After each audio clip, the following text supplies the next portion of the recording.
Ini adalah flagship Oppo yang paling mahal dan ini yang paling murah. Oppo Find X9 Ultra dan Oppo Find X9s. Kedua HP-nya udah kita ajak untuk foto-foto sampai 1000 foto lebih di China dan kita akan explore ya, gue akan expel gitu, experience seperti apa ke kalian dan kita akan kasih lihat perbandingannya untuk kameranya kedua HP ini supaya kita bisa lihat seberapa jauh lompatannya gitu ya. Jadi untuk kalian yang mungkin lagi menimbang-nimbang atau mungkin penasaran aja soal hasil kamera kedua HP ini, boleh nonton video ini sampai selesai dan kalian juga boleh banget untuk ikut menilai soal kameranya di kolom komentar. Jadi kita langsung masuk aja ke videonya. Let's go! Nah, sebelum kita masuk ke hasil foto dan experience-nya, ini gue pengen kasih tahu untuk detail-detail spek kamera masing-masing HP-nya, yuk.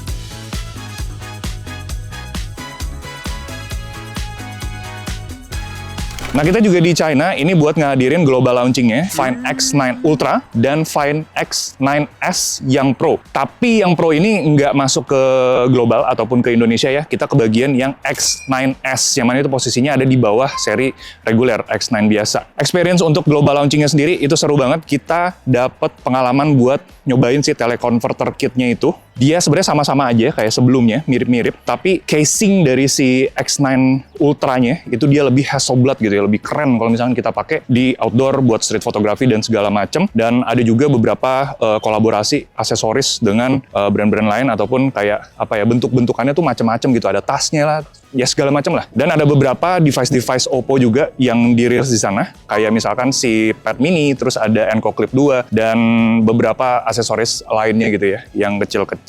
Ini menarik sih, si Ultranya dan X9s Pro-nya itu yang jadi main karakter di global launching kemarin.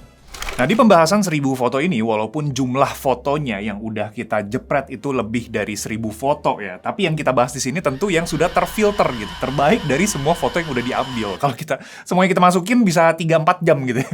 Editor meninggal.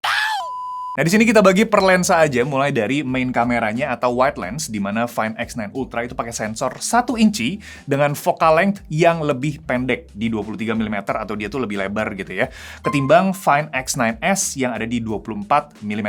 Nah, foto pertama ini kita jepret di area indoor, lokasinya itu ada di Sanxingtui Museum dengan kondisi pencahayaan yang natural gitu dari sisi kiri ya. Nah, Find X9 Ultra ini nge-capture suasana lebih cerah dan amount of detail yang ditangkap sama sensor 1 incinya ini gila ya. Bahkan kita bisa lihat tulisan exit dengan lebih jelas ketimbang Find X9s. Tapi dari segi exposure, jujur gue lebih terpikatnya itu sama Find X9s. Dia itu pekat gitu ya. Nah, di lokasi yang sama, kita foto kopi ini dari jarak close up. Find X9 Ultra dapat natural bokeh yang lebih pekat di sini ya, karena disebabin si sensornya yang dia lebih gede gitu. Kasih efek kayak portrait mode gitu ya, padahal ini natural. Find X9s ini kelihatan punya white balance yang lebih warm di sini. Di area outdoor, malam hari, ini dengan LED yang ada di mana-mana gitu ya, kita pakai night mode di Find X9 Ultra, itu bikin white balance-nya malah sekarang berubah jadi agak warm. Gue suka karena ngasih kesan yang lebih mirip sama aslinya gitu ya, pas motret di sana. Terlebih kalau ketemu cityscape, itu dengan lampu jalanan dan ada mobil-mobil juga, mantap. Nah, yang jadi catatan gue adalah Find X9 Ultra secara otomatis ngubah resolusi foto di area yang banyak cahaya dan rendah cahaya. Gue masih research hal ini dan belum ada kesimpulannya memang. Nah, ini berpengaruh ke storage yang dipakai. Settingan foto yang gue pakai itu dia di auto HDR-nya on gitu ya. Kalau kalian ada penjelasan yang mungkin bisa dijelaskan atau di-sharing soal hal ini, itu boleh banget ditulisin di kolom komentar. Kita saling berbagi di sana. Nah, kita balik ke tempat remang tadi ya, buat foto-foto yang 2x zoom. Nah, Find X9s ini mulai naikin kontras warna, jadi lebih pekat di sini. Sedangkan Find X9 Ultra itu masih santai dengan karakter bokehnya yang dalam di bagian background dan mangkuk warna merahnya itu. Buat foto pertunjukan dengan lampu yang spotlight, Find X9 Ultra sangat baik buat ngatur shutter speed-nya. Ini otomatis dia di 1/100. Jadi gerakannya itu ke-freeze ya, dan detailnya plus warna pakaian subjeknya itu juga bener gitu ya, sesuai. Di kondisi kayak gini, Find X9s ternyata kesulitan buat capture momennya lewat AI enhancement-nya dia nih. Bloom itu berasa banget di foto ini. Bukan belum, tapi bloom, pencahayaan yang nyebar gitu. Nah, secara overall, main cam Find X9 Ultra itu kasih feel yang ngingetin sama hasil foto pakai mirrorless gitu, kamera gede gitu ya. Detailnya overkill buat sebuah HP sih. Dan bokehnya yang dalam itu gua sendiri jadi jatuh cinta gitu ya. Bukan transisi sih. Dari titik fokus ke bokeh itu smooth banget gitu. Dan efek bokehnya kalau kena lampu itu cantik sih. Find X9s sendiri ini dia kasih kontras foto yang sedikit pekat gitu ya. Bikin vibe-nya lebih cinematic di beberapa foto, dan proses foto di kamera HP ini juga bisa diandelin gitu. Nggak kalah sama si kakaknya. Nah, kita tarik lagi lensanya lebih jauh di 3x optical zoom, di mana Find X9 Ultra pakai periscope telephoto. Dia pakai sensornya super gede juga di 200 megapiksel. Dan Find X9s pakai telephoto dengan sensornya di 50 megapiksel. Jujur, Find X9s itu memikat ya dari warna makanan yang lebih vibrant. Warna merah dan kuningnya di foto ini tuh nendang banget gitu ya. Find X9 Ultra sendiri itu kasih warna yang lebih kalem, ngambil warna aslinya, nggak dilebayin, nggak di-boost gitu ya. Foto portrait mode dengan lensa ini, Find X9 Ultra dapat warna merah pakaian subjeknya dengan lebih nyala. Mantap gitu ya. Potongan bokehnya juga sama-sama cakep di sini. Tapi kalau kita jepret anabul yang banyak bulu gitu ya, di sana-sini, Find X9s itu mulai keteteran buat motong bulunya yang halus di kucingnya itu. Dan Find X9 Ultra sendiri ini entah gimana caranya ngeproses bokehnya itu luar biasa rapinya, Pak. Ini gua crop dikit gitu ya. Nah, tapi kalau misalkan kita bahas soal kontras foto, di sini memang Find X9s dia nge-boost gitu ya, jadi lebih cinematic. Again, mirip kayak di main kameranya, di sini dibikin cinematic gitu vibe-nya. Nah, foto close up bunga ternyata di sini bikin Find X9 Ultra itu jadi nge-boost vibrance-nya gitu ya. Berlebihan dan nusuk gitu di mata. Find X9s sendiri di sini malah jadi kalem gitu, nge-handle warna merah si bunganya. Walau gitu, bokeh di Find X9 Ultra ini dalam banget sih. Berasa kayak motret, again pakai mirrorless, pakai kamera gede di HP-nya. Di kondisi remang, ceritanya masih sama kayak main kamera. Find X9 Ultra nangkep warna dan detail lebih baik. Tapi kali ini Find X9s kasih shutter speed yang lebih tinggi. Walaupun ngorbanin jumlah cahaya yang masuk gitu dan ngefek juga ke warna pakaian yang jadinya meleset ya. Nah, di lokasi outdoor buat nangkep cityscape, Find X9 Ultra itu unggul ngandelin aperture yang lebih lebar gitu ya, kebukaannya lebih lebar atau f2.2. Keduanya ini kasih hasil yang cakep kok. Cahaya lampu itu juga keredam dengan baik. Terakhir kita tarik lagi ke 6x zoom gitu. Ini pakai digital zoomnya dari 3x. Find X9 Ultra manfaatin sensor 200 megapikselnya buat pixel binning ke dogonya ini dengan sangat baik. Detail bulunya masih kejaga. Dimana Find X9s ini udah mulai keteteran ya soal detail dan minta bantuan AI-nya jadinya. Portrait mode di Find X9 Ultra konsisten, dapat hasil yang cakep gitu ya. Detailnya tuh tajam gitu dan rapi soal potongan bokehnya. Find X9s naikin vibrance dan ngaruh ke skin tone subjeknya nih jadinya. Jadi secara overall, telefoto 3x zoom di Find X9 Ultra itu konsisten ya, ngejaga detail yang gila di lensa ini. Walaupun memang kadang di foto bunga tadi gitu ya, yang warna merah, itu malah berasa lebay gitu, buat nge-boost vibrance-nya. Tapi overall, ngebawa vibe yang sama kayak di main kameranya. Sama-sama cakep kok. Dan gue cukup impress saat kita tarik ke zoom 6 kalinya, di mana Find X9 Ultra itu tetap santai buat nangkep detail yang berasa natural ya. Nah, buat Find X9s sendiri, dia punya warna yang lebih memikat di mata untuk beberapa foto. Siap upload ke sosmed punya. Walau di zoom 6 kalinya, itu memang udah mulai struggle ya buat enhancement-nya. Ngandelin AI processing banget di sini.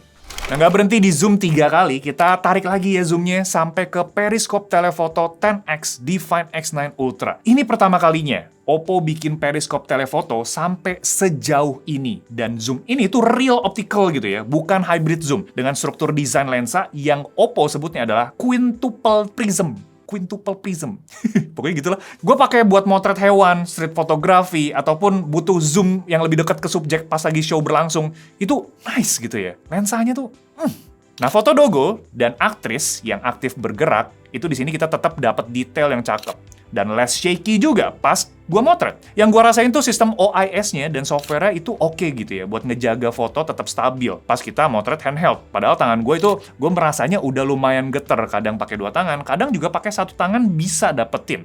Nah, sekarang kita lihat perbedaannya juga dengan Find X9s dengan objek bunga dan subjek panda. Find X9s mulai nge-boost pastinya ya, dengan detail dan warnanya juga yang dinaikin gitu. Sedangkan Find X9 Ultra itu tetap dapat warna dan detail yang natural kayak aslinya karena dia pakai optical versus AI boost. Nah, jadi buat 10x optical zoom sendiri itu mungkin akan jarang gitu ya kita pakai untuk foto-foto harian. Most of the day paling mentok itu di 6 kali zoom gitu, itu udah deket banget sama objek subjek. Tapi dengan adanya lensa ini, memang kita punya fleksibilitas buat motret dengan hasil yang konsisten bagusnya di Find X9 Ultra. Itu jadi nilai plus gitu ya buat kalian yang mungkin suka street photography ataupun travel. Kayak kemarin gue ke tempat penangkaran panda, itu sangat berguna si 10x zoom-nya.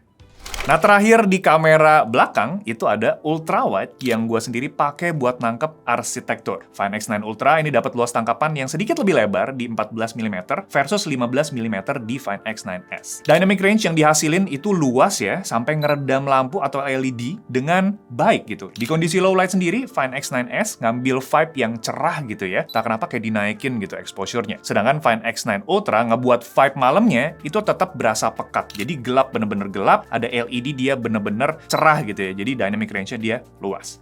Dan terakhir, itu kamera selfie-nya, di mana Find X9 Ultra pakai sensor 50 megapiksel dan Find X9s itu pakai di 32 megapiksel. Keduanya sama-sama pakai lensa 21 mm ya. Ini termasuk lebar buat kita grup selfie. Hasil foto yang ditangkap ini juga cukup berbeda. Skin tone Find X9 Ultra ini ternyata lebih warm ketimbang Find X9s yang bikin dia jadi agak pucat. Nah, entah kenapa Find X9s secara default mulusin wajah buat selfie-nya. Padahal ini beauty-nya sudah off. Dan kalau kita perhatiin Find X9s itu nggak punya autofocus di selfie-nya. Nggak kayak Find X9 Ultra yang punya autofocus. Nah, mungkin satu hal yang gue notice di selfie-nya Find X9s, di mana gue sempat foto bareng sama tech reviewer lain, entah kenapa sistem AI-nya kurang konsisten gitu ya. Dia nge-enhance subjek yang tidak rata gitu. Ada yang wajahnya kena, ada juga yang wajahnya nggak kena si enhance-nya. Hal ini nggak gue temukan di Find X9 Ultra. Dan tadi bahas soal fokus, Find X9 Ultra itu punya satu lensa lagi sebenarnya yang agak tersembunyi di bagian belakangnya. Dia tuh posisinya di kanan bawah gitu. Memang kurang kelihatan gitu ya. Jadi ini tuh kamera monokrom 3,2 megapiksel yang fungsinya itu buat ngebantu capture tekstur, kontras, sama jumlah cahaya yang masuk ke kamera HP-nya. Intinya hasil tadi tuh yang udah kalian lihat di Find X9 Ultra itu diracik sebaik mungkin biar dapat hasil foto yang sinematik di mata. Tapi warnanya tuh tetap akurat gitu, nggak jauh-jauh banget. Oke, nge-record pakai kedua HP-nya kira-kira kayak gini bentukannya. Ini gue lagi ada di Sanxingtui Museum.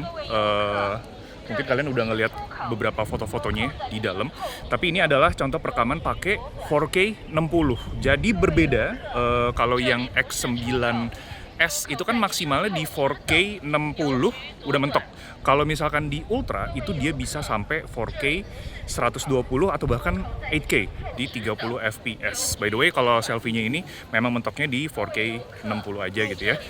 Sama satu lagi perbedaan yang ketara banget, yang X9S itu nggak bisa langsung kita putar ke kamera rear. Kalau misalkan yang Ultra, ini bisa kita putar langsung ke rear-nya. Tapi biar fair, ini gue matiin dulu aja dan kita oper manual ke kamera rear-nya. Oke, ini kalau misalkan kita putar ke kamera rear-nya, dan ini pakai lensa di ultra wide sama resolusinya 4K 60 sambil jalan tipis-tipis. Di sini kita bisa ganti lensa langsung ya, di 1 kali, terus di 3 kali optikalnya. 3 kali, sip. Sama kalau misalkan di ultra ini bisa sampai 10 kali optical zoom. Kalau di X9S dia digital zoom sampai 18 kali. Ini kita maksimalin buat yang ultranya sampai di 30 kali. Gua oper ke ultra wide lagi dan kita coba masuk ke dalam ya, ke dalam ruangan. Jadi dari super terang masuk ke yang lumayan gelap, indoor gitu ya. Transisinya seperti apa? Berasa ya? Ada perbedaan kalau misalkan dari preview si HP-nya. Dan ya ini kondisinya lagi gelap banget sih di dalam. Gue ganti ke main cam-nya. Wow. Noise-nya lumayan ini ya, lumayan teredam ya. Tapi gimana menurut kalian? Apakah kualitas video dan mic-nya sama aja? Atau ternyata ada perbedaan yang jauh banget di antara keduanya? Tulis di komen.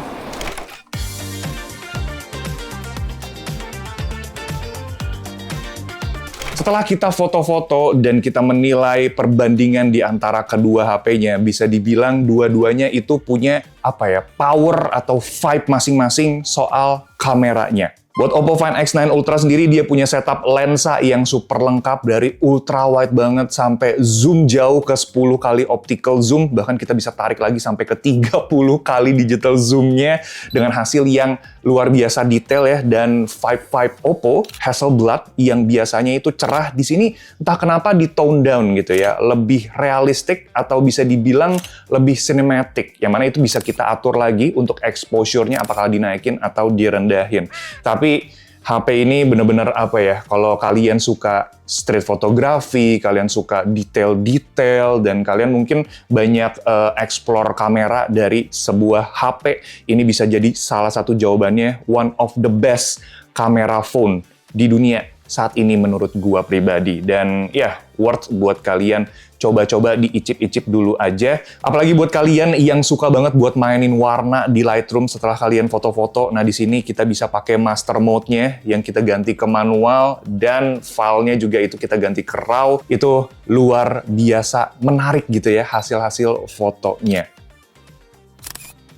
Dan buat Oppo Find X9s sendiri, ini bisa dibilang cloningannya dari X9 reguler. Dia punya segala setup lensa yang sama, dan gue masih bisa enjoy untuk pakai kamera HP ini sehari-hari. Bahkan gue sempat pakai untuk sampai 120 kali zoom, ya walaupun sehari-hari itu susah banget untuk kepake dan jarang banget kepake, tapi ini menggambarkan kapabilitas untuk after processing AI-nya yang luar biasa bagus gitu ya. Tergantung sebenarnya subjektif, apakah ini bad or good, karena di satu sisi itu jadi terlalu perfect, tapi di sisi lain kita bisa dapetin hasil yang luar biasa bagus saat pencahayaannya itu juga proper gitu ya. Jadi untuk kalian yang mungkin suka dengan karakter Hasselblad di X9 reguler ataupun yang Pro, itu bisa kalian dapetin juga di HP ini, which is very nice. Karena ini yang paling murah, gue kira akan belang, tapi ternyata tidak gitu ya. Gue dapat experience yang mirip-mirip, yang sama-sama aja. Tapi gimana menurut kalian soal hasil dari foto dan video kedua HP ini? Kalian boleh tulisin aja di kolom komentar, kita saling berbagi, kita saling berpendapat di sana. Apakah ada hal-hal yang mungkin kelewat saat gue bahas di video ini? Karena banyak banget fitur-fitur dan mode-mode di kamera HP-nya ya. Ada master mode, terus ada stage mode, nanti ada pro, ya segala macam. Yang gue sendiri kadang suka pusing saat motret-motret di jalanan, di street gitu ya, menggunakan kedua HP-nya. So, kalau misalkan kalian pengen request video lanjutan untuk kedua HP-nya, Oppo Find X9 Ultra dan Oppo Find X9s, kalian juga boleh request di bawah. Dan ya, kita akan buatin karena kedua HP ini sangat seru. Mumpung belum resmi juga di Indonesia gitu ya, jadi kita bisa explore lebih, dan gue juga pegang si kedua HP-nya ini. Jadi ya, kita ketemu lagi di video selanjutnya. Thank you guys. Ciao.